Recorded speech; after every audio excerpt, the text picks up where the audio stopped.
January 8, 1979. Bantry Bay, Ireland. The night is bitter cold, wrapping around the Whiddy Island oil terminal like a frozen shroud. There, silhouetted against the dark waters, stands the French tanker Betelgeuse. In her holds, 114,000 tons of crude oil wait silently. 44 souls move above, carrying out their duties, unaware that the ship beneath their feet will soon become their tomb. 12:30 a.m. A sound echoes across the water, metal, stretching, breaking beyond its limits. The Betelgeuse's aging hull, weakened by years of neglect, is finally surrendering to forces its designers never imagined. But in the control room, where critical safety systems stand dormant and lifeless, there is no one at all, to hear nature's final warning. This is the story of how corporate greed, ignored warnings, and catastrophic engineering failure created Ireland's worst maritime disaster. In the next 30 minutes, a chain reaction will unleash forces so powerful that debris will land 6 miles away. The inferno will burn at temperatures exceeding 1,000 degrees Celsius, turning the peaceful bay into a sea of fire. 51 lives will be lost. A thriving terminal will be destroyed. And the maritime industry will be forced to confront the deadly price of neglecting safety at sea.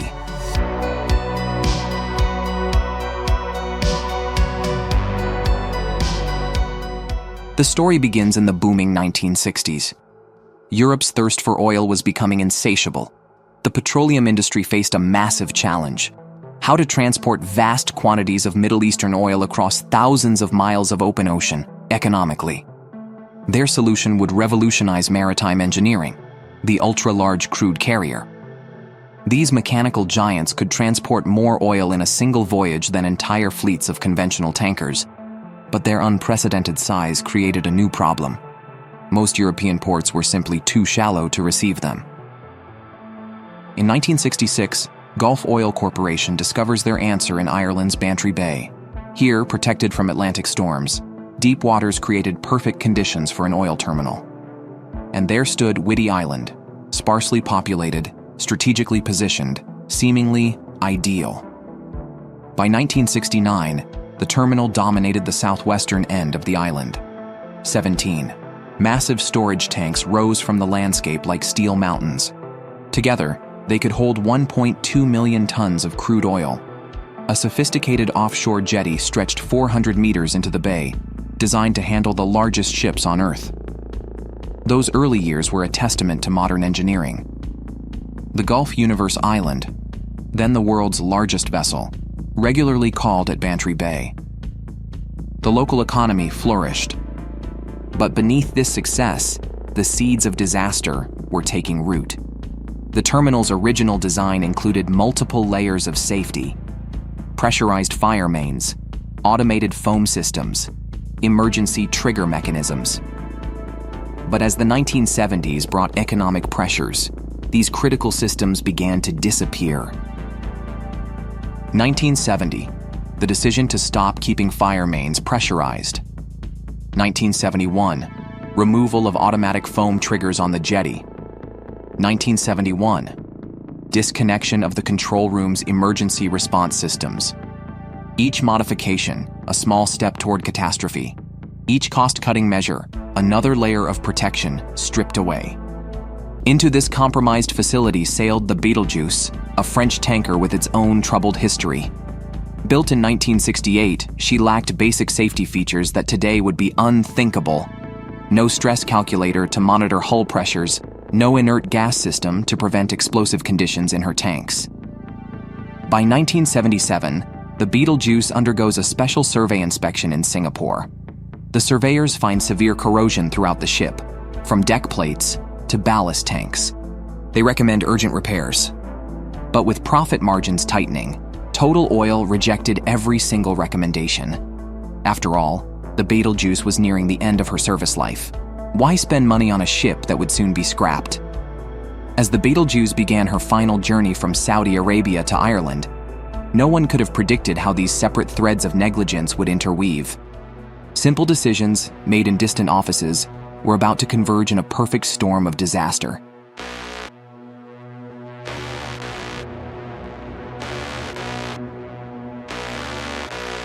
On November 24, 1978, the Betelgeuse departed from Saudi Arabia carrying a massive cargo, 74,000 tons of heavy crude oil and 40,000 tons of light crude. From the very first day, dark omens shadowed this voyage. The storms struck first.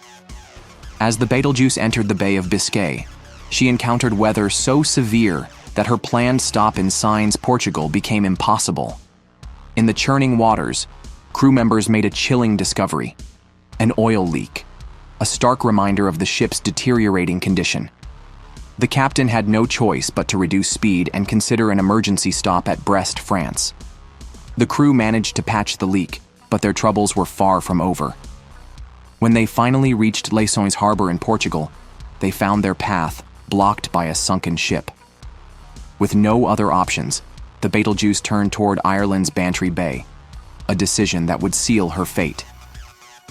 January 4th, 1979. The Betelgeuse arrived at Whiddy Island, but even then she had to wait. Her sister ship occupied the berth, making her final stop before heading to Taiwan for scrap. It wasn't until January 6th that the Betelgeuse could finally dock at the offshore jetty.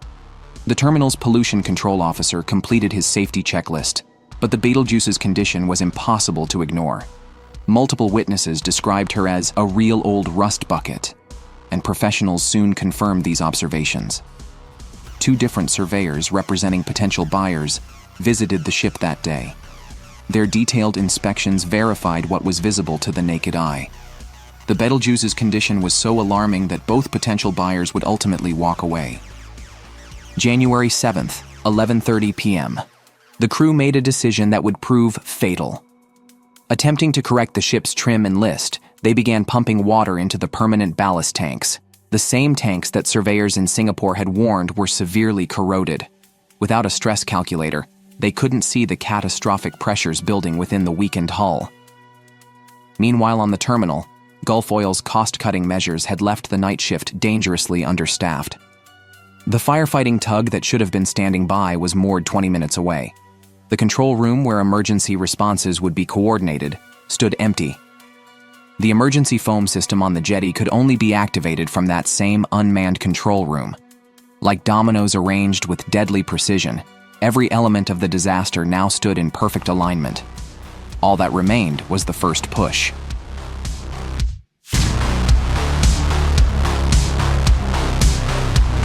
"12:30 a.m., January 8th.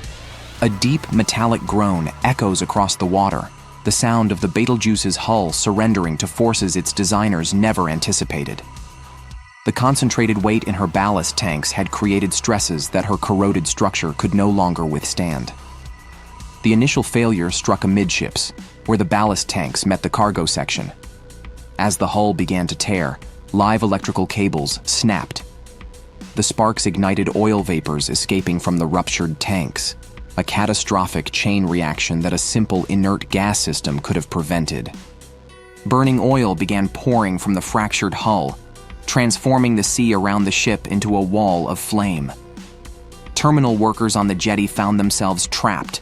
With no footbridge to the island and burning water below, they had nowhere to go. Desperate radio calls pierced the night air. "Send the safety boats. Turn on the fire hydrants." But in the unmanned control room, their pleas echoed through empty halls. When John Connolly, the terminal's dispatcher, finally returned to his post at 12:45 and saw the flames, he immediately activated the fire pumps. But the inferno had already grown beyond control. The crew of the Betelgeuse gathered at the stern, watching their ship transform into a blazing tomb. Some made their way down the gangway toward the eastern end of the jetty, where the security hut and phone box offered their last hope of communication.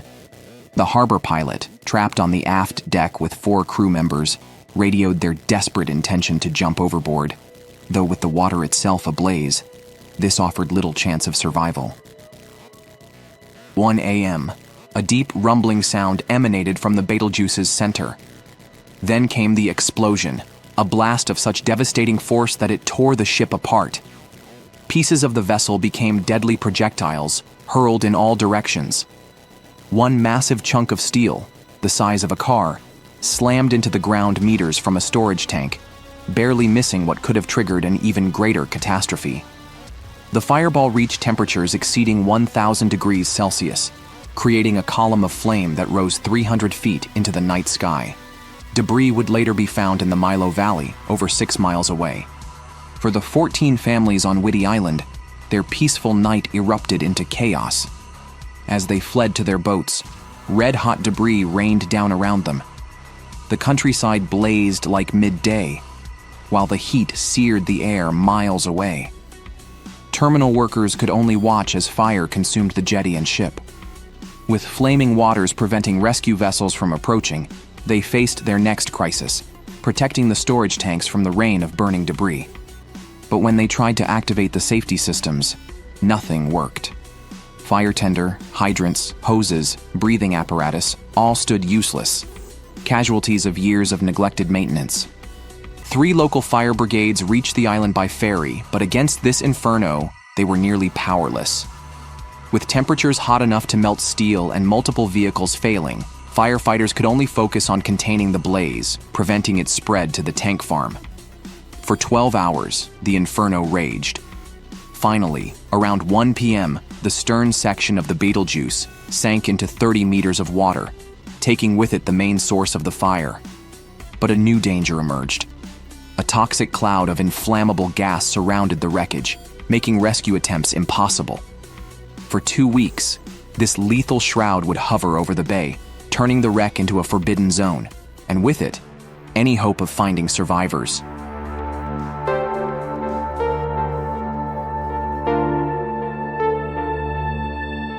When the toxic clouds finally lifted, the true scale of the tragedy emerged. 50 lives were claimed that night.